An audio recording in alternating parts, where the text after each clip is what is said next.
কলা কেটে ফেলেছি, এখন এই গাছ থেকে আমরা ফোর বের করবো। এখন আজকে হেসো আনতে ভুলে গেছি, কিন্তু অবস্থা নিরিনি আছে, নিরিনি কাজ করতে হবে, কি আর করার। দেখা যাক এই দিয়ে পারা যায় কিনা। হ্যাঁ, অবস্থার পরিপ্রেক্ষিতে আমাদের সিদ্ধান্ত নিতে হবে কী করা যায় না করা যায়। চেষ্টা করলে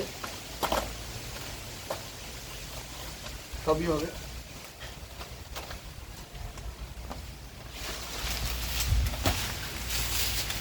এটা ধরো,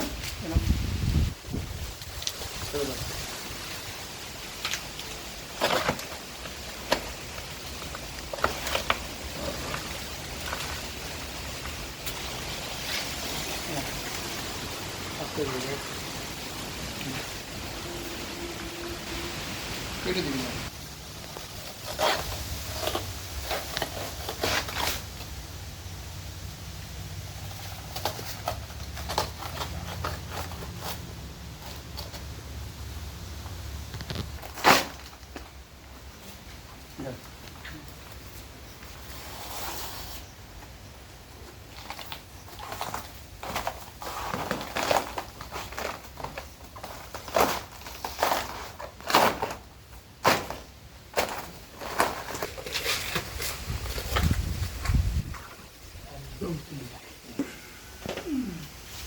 এই আমাদের ছাড়ানো হয়ে গেল।